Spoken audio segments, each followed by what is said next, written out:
শিশুর সঙ্গে দানবীর গরুর বন্ধুত্ব।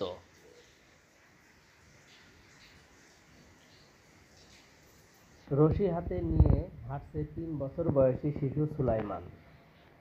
তার ঠিক পিছনে হাঁটছে বিশাল আকৃতির দানবীর এক গরু। সে কখনো গরুর পিঠে চড়ে, আবার কখনো মাথা চেপে ধরে আদর করে।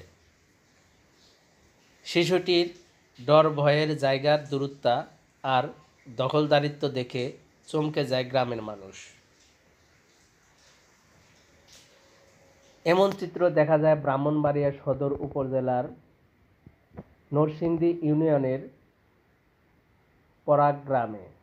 শিশু সুলাইমানের সঙ্গে এই বিশাল ষাঁড়টির নেপালি গির জাতের। সুলাইমানের বাবা মোহাম্মদ আলী একজন অভিজ্ঞ খামারি। দীর্ঘ 18 বছর ধরে তিনি কুরবানির পশু মোটাতাজাকরণ করছেন। তার খামারে এখন রয়েছে বাংলার বস, টাইগার ও নেপালি গির, এই 3 দানবীর গরু। এর মধ্যে বাংলার বয়সের ওজন 1000 কেজির অধিক, টাইগারেরও কাছাকাছি, আর নেপালি গির ষাঁড়টির ওজন 720 কেজি।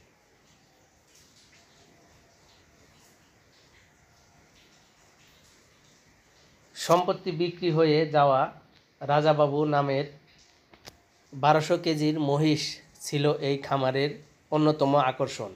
এখন গ্রামের আকর্ষণের কেন্দ্রে শিশু সুলাইমান ও তার খেলার সঙ্গী গরুটির। খামারের কর্মচারী মোহাম্মদ সুমন মিয়া বলেন, বড় গরু বলেই ওদের দেখাশোনার সময় ও যত্ন বেশি দিতে হয়। দিনে 4 বার গোসল, 3 বার খাওয়ানো, ঘাস ভুসি, বন ছোকলা, সাইলেজ দিয়ে খাবার দেওয়া হয়।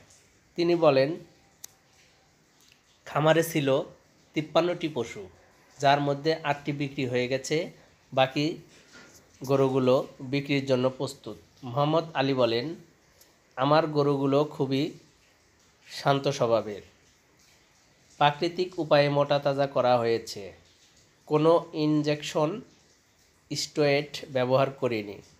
বাংলার বসের দাম 10 লক্ষ টাকা, টাইগার 9 লাখ, আর নেপালি গির ষাঁড়টির দাম ধরা হয়েছে 8 লাখ। গরুগুলো সৌন্দর্য ও শান্ত আচরণের মুগ্ধ হয়ে প্রতিদিন জেলায় বাহিরের মানুষ ভিড় জমাচ্ছেন মোহাম্মদ আলীর বাড়িতে। সবচেয়ে বিস্ময়কর দৃশ্য তৈরি করেছে ছোট্ট সুলাইমান। গরুর সামনে তার উচ্চতা নেই বলেই চলে, তবুও সে গরুর পিঠে চড়ে রশি ধরে টেনে হাঁটায়, কখনো মাথা চেপে ধরে আদর করে, আর আশ্চর্যজনকভাবে গরুটিও থাকে পুরোপুরি অনুগত। গ্রামের লোকজন বলেছেন, এমন দৃশ্য আগে কখনো দেখিনি। গ্রামে প্রবীণ হোসেন মিয়া বলেন, মোহাম্মদ আলী একজন সৎ ও ভালো মানুষ। তার খামারের গরুগুলো যেমন বড় তেমনি শান্ত। আমাদের গ্রামের একটা গর্ব যেন এই খামার।